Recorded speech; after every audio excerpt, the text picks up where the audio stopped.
I welcome Kavita Lankesh and Archana Padmini, the Preview Committee Campus Films, to come onto the stage and proceed the in-conversation session.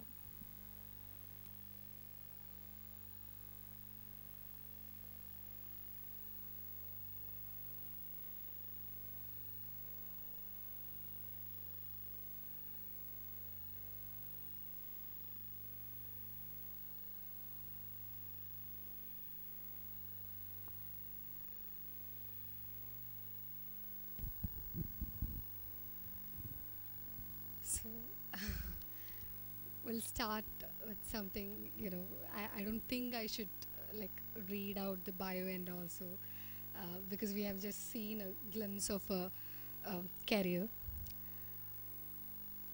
She has started as a documentary filmmaker, and then, yeah, she has done features, corporate films. She has done very interesting documentaries, I heard. So definitely, as an aspiring filmmaker too, I would like to uh, know the kind of journey you have uh, went through. Because the way, I mean, how did you find film as your medium? Like, how was that journey? I mean, finding your form, your medium. Good evening, everybody. Actually, it was all a lot of stumbling to come to where I was, I think, because my parents were very not the typical ordinary people. In that sense, my mother was, she kept saying, either engineer and doctor, one of the two respectable professions, apparently. But none of us were interested in that. So, accidentally, I got into advertising because I liked writing captions and all that. Of course, I didn't want to think of literature to write because my father was so big by then. Somehow we always knew we'd be under his shadow or we'll be compared to him. So that comparison is very scary, especially when he's as big a literature as him. So I started working in an ad agency, and then in the due course I started my own ad agency as well. And in that time there was one particular, like Karnataka Social Forestry Department had a nature camp for children for 2 days. So they said, can you shoot it? And at that point it was VHS. I don't know, the present generation won't even know what it is, I'm sure.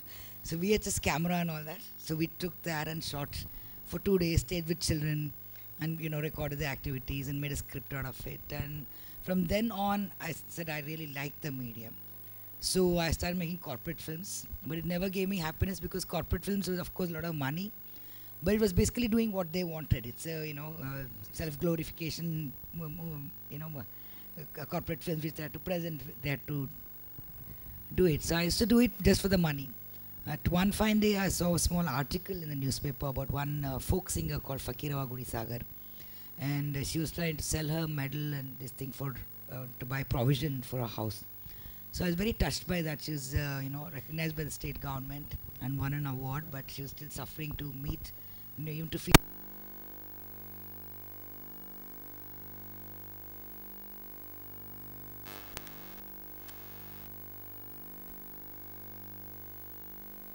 Nobody gave me money for that. So when I tried to, make it and then sell it, it usually went lesser than what we have spent on it. So again, continuing corporate films, robbing from the rich and doing what I loved, basically. That was it. Yeah. Yeah, and then the film happened when I was doing these corporates and documentaries. Suddenly one of my friends came down from Dubai and she said, why don't we make a film? So, and 4 of us pulled in money and made the film. So it was very beautiful and an innocent journey, I would say, actually. When you come into the film much later, you get corrupted in terms of what to do, and you get slaughtered as an art filmmaker or as a commercial filmmaker. So you try to break your own boundaries every time. And yeah, you make mistakes, but you also make some good films on the way. So it continues, yeah. So that was what one thing I wanted to ask. Like, Yeah. what do you place yourself? Like, Oh, sorry. in the sense, what do you place in maybe in the industry or in the filmmaking? What do you place? Because you have done commercial films, you've done different films, independent films, you have done documentaries. So What do I like, you're asking? Would you like, or how do you place yourself in this? I would hopefully say good filmmaker, but even that is very questionable because sometimes as I told you, we end up making mistakes because you'd be under a lot of, filmmaking is not just like a writer who's dependent on himself on a paper or a computer or, things like that. So there are a lot of, we are dependent on producers sometimes. The project might not get executed the way we want, but I would love to say my role I like best is to be producing myself and making my own films. Then is when I'm true to the content and true to the film. Honest to what I want. Otherwise, it becomes very difficult. I mean, not that I've been offered many films to be made, like remake films, or even including some, because they have some stars, dates, make a film. I go completely blank then. I really can't do it or cater to a particular person or anything. If I have a subject or if I feel the subject suits them, then I can probably, create from scratch a story. Otherwise, it gets very difficult. So, in fact, the last film I made is called Summer Holidays, which I made in English and Kannada. It was a beautiful experience because I worked with 4 or 5 children, and because I believe I've lost my innocence long back. I'm not a child anymore. So when we make English films, when we make children's film, we always dumb it down. I mean, we think it's funny, which children don't think it's funny, and we don't think of them as young adults. We think them as dumber version of ourselves. So I in fact made the children sit with me and told them, this is the scene I want. Are you okay? And they said, no way. Sometimes yes. Sometimes they said, no, we don't do scenes like this, or we wouldn't have this kind of situation in our lives, or including dialogues. So I told them, this is what I want to say it in your own lines. So it came out very honest film. It might not be a great film, but it's very honest to that age group. So I would like to say, whatever it is, you make an honest effort at whatever we do. Yeah. So that is the next film which is going to be released. On August 3rd, yeah. In August, yeah. So, you have been working in the industry. So, it's personally, I feel it's very difficult for a filmmaker to survive in the particular political scenario, and you're a woman too. So, how does that work? No, I've said this many times. It's not just the actors, actresses who get hit upon. Actually, women do also, and including producers. They find this kind of camaraderie or a bond with a man, for instance. If you have a bound script, you go and say, okay, this is a bound script, I'd like to have a reading to you, or you could read it yourself. But more than that, more things happen behind the scenes, like you go to a bar or drink. And I'm a single parent, so I generally don't get time. I come from the corporate world again, so I'm very fixed about my timings. So it gets very difficult for me to do all that. So I would refuse to, and producers told me, what are you wearing a burqa and sitting at home? I said, yeah, if you want a film, come. If you want anything else, go ahead. I'm not interested. So these kind of things happen all the time, because you are supposed to socialize more than actually what professionalism you have on paper, or what you have shown for yourself with the films you have done. So this gets very difficult, but I'm okay, because what I think is every filmmaker, every actor, anybody in the film industry, because it's not a 9-to-5 job, because it doesn't have a pension pay plan, nothing, I think you should have an alternative career, some kind of job which you love or whatever, so that you are not solely dependent on films and the whimsical fancies of the producers. Because then you're desperate. You want to make, of course, even without that, even I run a resort solely for children, just to keep my bills paying. But apart from that, that passion is there. You have a story, and you start saying, okay, it's been 2 years, I haven't made a film. So the jitteriness starts. But nowadays I've calmed down. I said, it doesn't matter. If I don't do a film, it's not going to end, and nobody, it doesn't matter. It's just my own passion which has to be satisfied. So it's okay if it takes time, or if it doesn't happen at all. You have to have an alternative career, so you're not dependent on so many other things, like the casting couch or this, anything. Especially now, all the women, especially, are educated and they're smart, so they're very enterprising. So once you have that in place, the fame and that is secondary. I mean, it will happen if you're talented, but the desperation is what leads to all that, I think.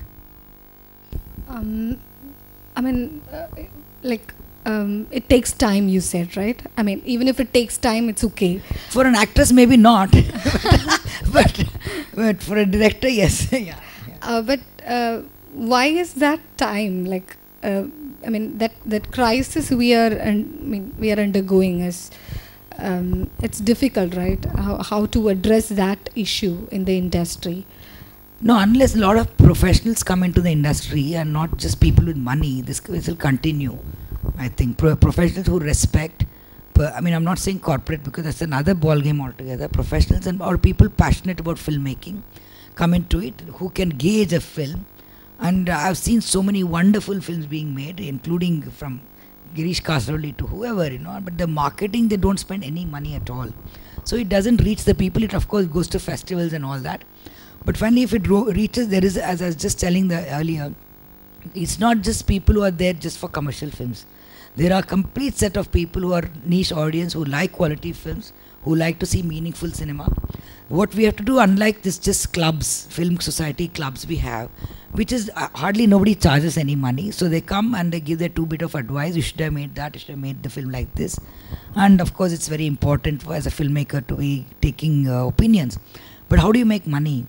So maybe there should be a network in every city which like-minded people are there, and immediately instead of spending lakhs together on promoting and putting posters on the roadside and all that, which most filmmakers of serious filmmakers can't afford, maybe that network should be immediately the messages in email should go saying that this film is coming.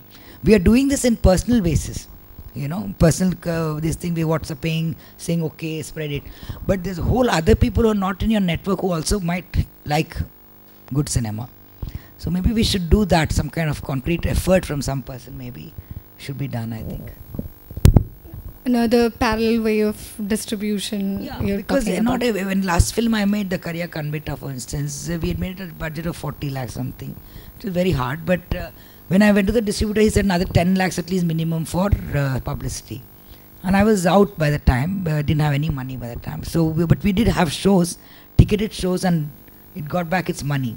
But at the same time, it was very difficult. See, in the first film, we can run around to all the festivals, run around to each and everybody. 2 people call you, you go and show the film, they praise it, you love it. But after 20 years, 15 years, it gets very tiring. You can't have the same energy and the kind of, without money especially.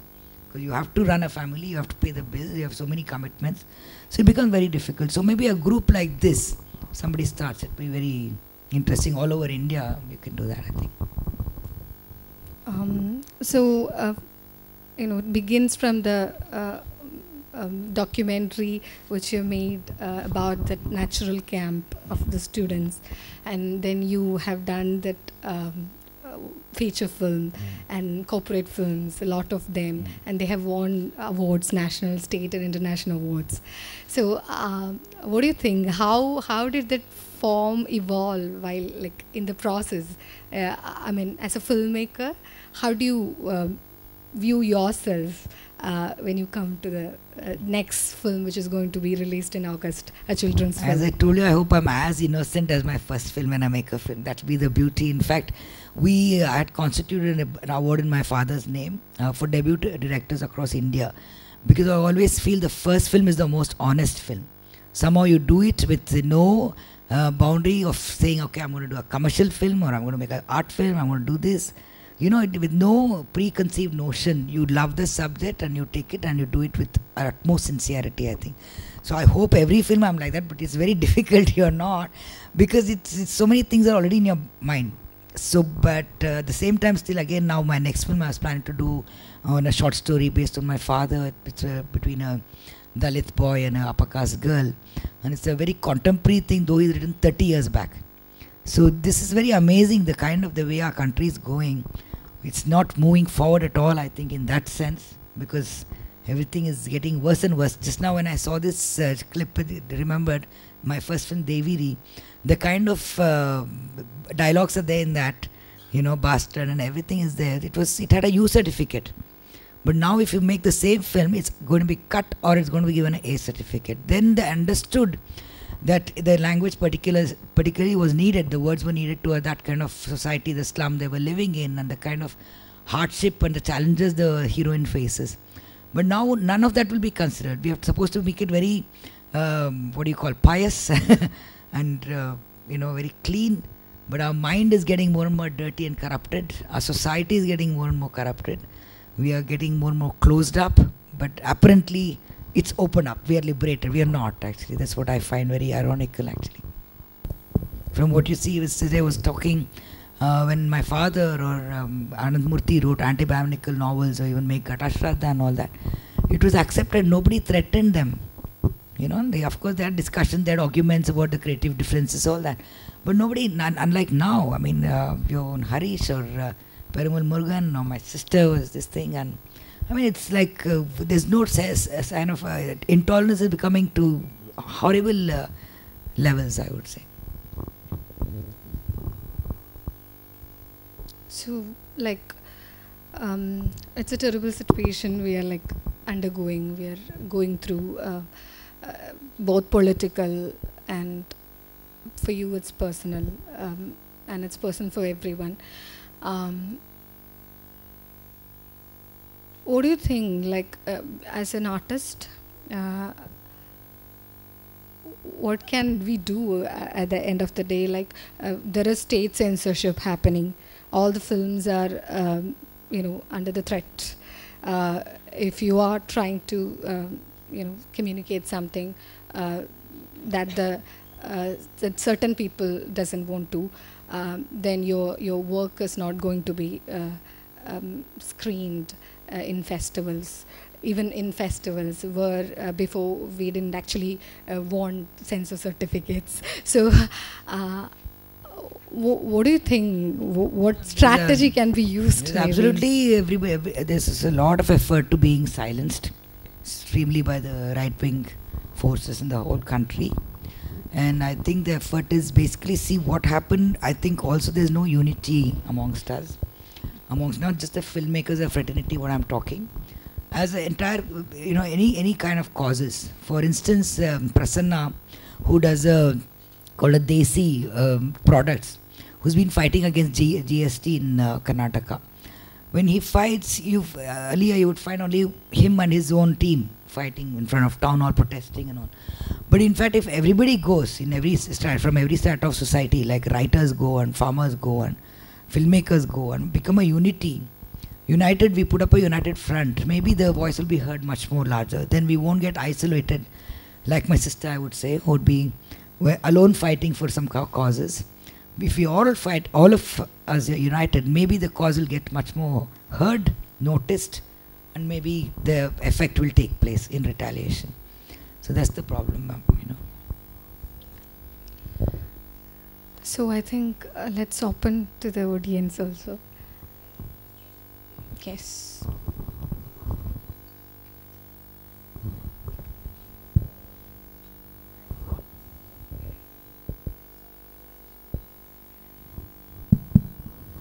Hello, Kavita ma'am.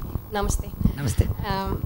Happy to talk to you. Thank you so much. And I have a part A, part B, and part C question. Sorry, if I wouldn't get another. I have only 15 minutes. I have to catch the flight. Just one. We've been a very tight schedule. Primarily, how is life for Kavita Lankesh, the director, after the demise of Gauri Lankesh? Yeah. And how is life for Kavita Lankesh, the sister, post the demise of Gauri Lankesh? Second, ma'am, very, very important. I have a message for Prakash Raj through you. Okay. Take a bow, take a salute from Geeta, Okay. because he had shown an exemplary example of what an artist should be when a fellow citizen is injured. Because we have a spineless Balaton, a spineless Valiatan here who are silent when they stand with the perpetrator. Then they have to stand with the victim. Salute to Prakash Raj. Yeah, I was hoping one of the thing I won't cry, but Deepo. Yeah, it's been very lonely. It's been painful without my sister, but at the same time, there's some very minimum solace with the investigation that's been going on, and they're reaching to a kind of a conclusion. So I'm happy about that. There's some justice being done. But otherwise, personally, it's been a very lonely journey, painful journey, because shit, I'm sorry. She would read all my scripts and give me feedbacks, and she would literally live with us half the time, with me and my daughter. So that sense of loneliness is can't be. It takes time. Yeah. So I'll keep it short. Yeah.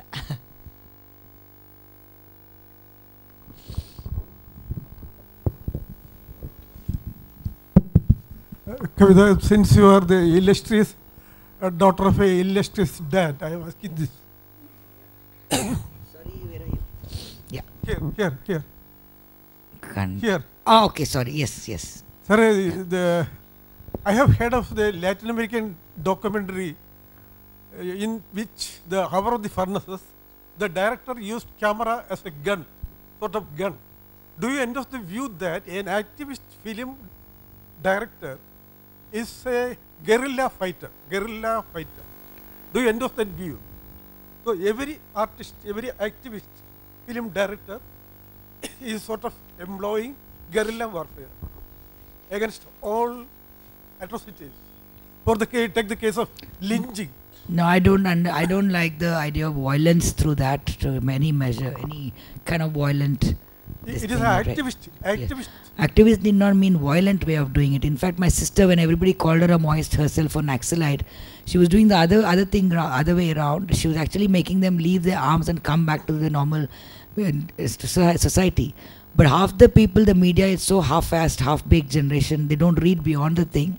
If you see her trolling what they've done, she deserved the death. She was a Naxalite sympathizer. She was a Naxalite. This is what happens.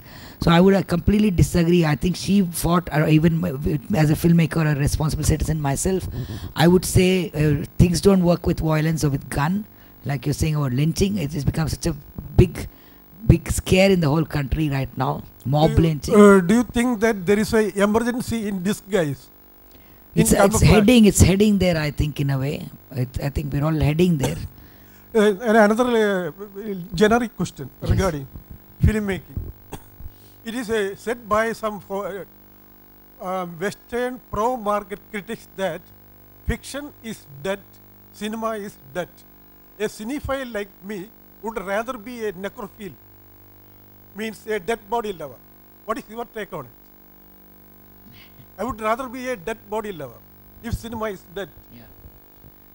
Yeah, I would feel that too, because as I told you, we have this craving for cinema to see and to make and to be involved in it. I told you, after 1 year, if I don't make a film, or if I'm not in the process of writing, or there's a hope that we'll make it because of kind of uncertainties with the producers. So like right now, somebody has said we'll make a film on that upper caste girl and this, and I was so caught up with it, and I got a team, we started discussing, and suddenly he's right now he's been gone silent, the producer. So now I'm wondering, do I make it without him? Where do I get the sources? So it's a constant thing, which is, if it's a passion, it keeps, once the film is, whether I've always said it's a flop or a hit or a whatever it does, it's this thing, you again start thinking of making a film. So there's an obsession for making films in whatever capacity, and yes, I would say last agree question. with it. One more last question. Suppose there is a filmless world. You are living in a filmless world. What would you have done in a cinema-less world as an activist? I think there's, of course, if there was a cinema-less world, of course, there are other platforms which you would, because basically cinema, I'm a writer in terms of advertising or even my own script, so that could be converted into a story. Maybe there's always communication. Cinema is also, for me, a communication with the audience. So I would communicate whatever way I want to, whatever. But since there is a platform already that exists, and now everybody with a phone is a cinema filmmaker. So I think this, it's to imagine that world is a little difficult for me too. But yes. Yeah. Yes. Here.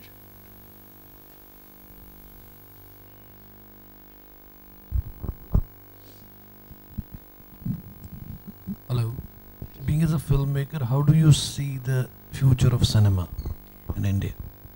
It's one way it's very vibrant. At the same time, there's a death for the big celluloid, I think, because of the whole digital market, which has opened up so much on the social media, Netflix and those kind of everything. So it's different kind of cinema will soon come in, I think, which you can, maybe go into the halls. I mean, I was just seeing the logistics of releasing a film. I'm releasing my latest film in across India, and this because the single screen, there's a death of single screens and only the multiplexes. The kind of sharing basis, the producer, the least one who gets money. The distributor gets the money, the theatre owners are fixed, they get the money. So finally the producer is getting some 30% in the first week, 20% in the second week. So you just imagine, how do you make money as a producer? Everybody else is in the film industry. The actors are paid very well, so they are making money. Finally, the producer and it's very difficult proposition. So the dynamics have to change somehow, I think. Otherwise, I mean, it's very difficult to release a film and hope you have, unless it's a big Bollywood or big Rajinikanth film, which is released all over. It's for an independent filmmaker, the calculation if we do, I mean, because I'm also an enterprising and entrepreneur first and a businesswoman, I have to see how to get the money back. Then you realize this is the whole scene. 1,500 seater in a big theatre would get so much money and you'd pay weekly rent. But now it's daily show per show kind of thing. So it's a very expensive proposition, and the first loser is a producer. Then how will the producer survive? They'll become an extinct, extinct. Then how do you make a film? So these kind of logistics. So I think there'll be different dynamics which will come into filmmaking soon, which even including the But earlier was a studio system. Yeah. Yeah, so directors get employed in studios like Mapov Studio, any other studio. Yeah. So that time there was no concept of that kind of independent films. Yeah. But don't you think the studio system was better than making the independent films because of the distribution and the revenue generation in terms of that? No, I don't know if anybody wants to be employed as a director now in the present generation that way. The whole idea of filmmaking is also, the love of it is the erratic entire thing about the timings, you don't be an employed bank kind of person somehow. So my this stability, I know what you're saying if you're employed by a studio, but also the stability is not one is looking for if you come to be a filmmaker, I would say, No. I was talking about in terms of the distribution and the revenue generation and the marketing. That was my point. Yeah, that will be good. But at the same time, there'll be a camps, only those kind of people. Like there are in Hindi cinema, you have seen, there are studios which have their own permanent, but to get outsiders to get into it itself is very difficult. So they become a camp into themselves and they keep producing and encouraging. So an outsider will have much more difficulty if they're not allowed to, if there's no other platform for them to make independent cinema, then it gets much more difficult also. So the challenges and, for both what you're saying. And stability is not one looks for really to come into the film industry, I think.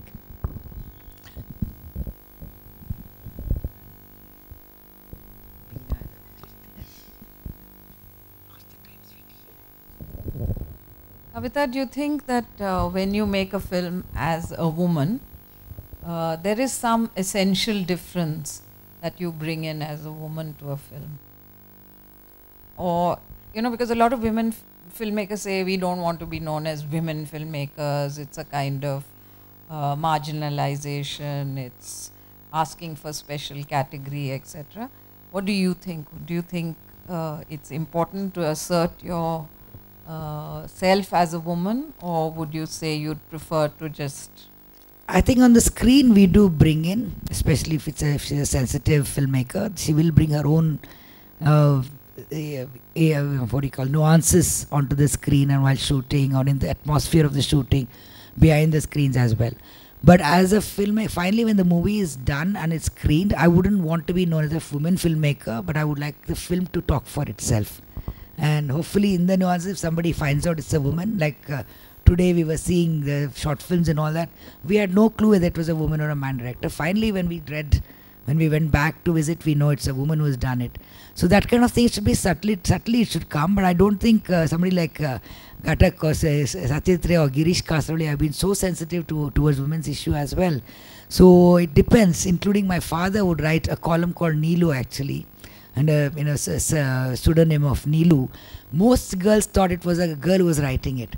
It was not. So I'm sure there's a female and sensitive side towards every man. If he's brought up that way, I should mention that. If he's not, there'll be this absolutely patriarchal and male and ego and those kind of things which are existing in men. But if you're brought up in a sensitive way with the parents, bring them up, men up properly, I'm sure there's a women's side towards them, and for me there's also a male side towards me, I would say. So but depending on the balance of what you want. But I've seen like Margarita with the straw, for instance. That's something which a woman brought out so beautifully. I don't know if a man would have brought it so sensitively, or Lipstick Under My Burqa. These kind of cinema which is coming from women. There's an innate women stamp over it, which I would appreciate it. I mean, more and more filmmakers coming in.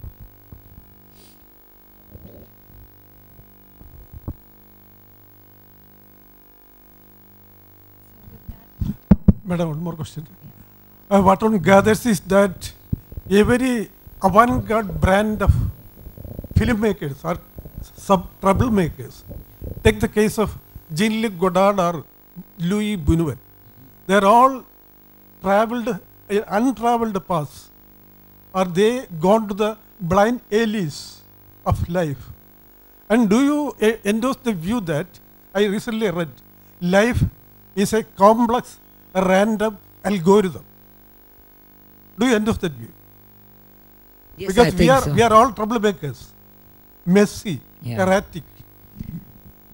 Yes, I think it's complex. In fact, somebody, I mean, to make a lighter statement of that, somebody was telling me, invited me to a premiere of a horror film. I said, I don't see horror films because life is a horror for me most times. Though it's beautiful, my life is beautiful with my daughter and everything is very beautiful, but somehow I feel you go and get scared on seeing a horror film. I don't. That's one genre I don't see or I don't want to intend making ever. So it's as you said, life is complex. But the beauty is in handling it the way, you know, and being sincere about it. If you look at all the simple instance of my sister being killed like that, I would feel horrified. Till then it happened elsewhere. It didn't, of course it bothered me.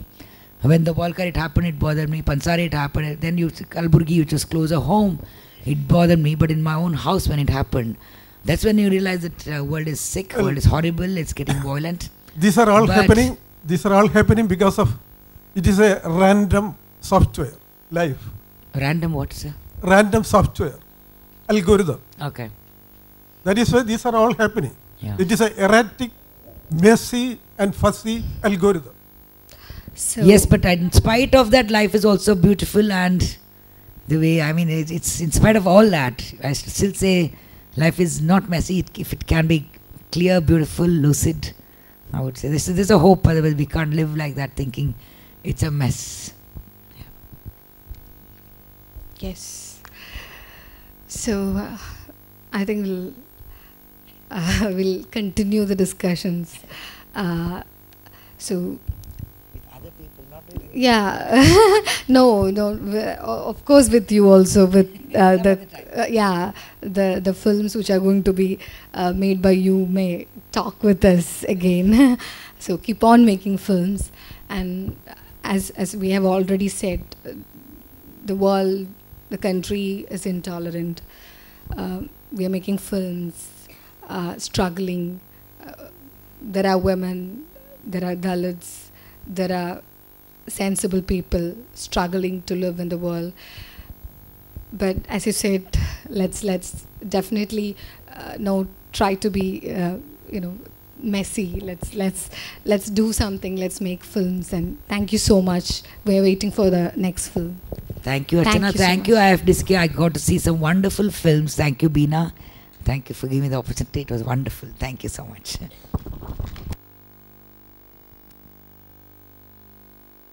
I request Archana Padmini to hand over a token of appreciation to our guest.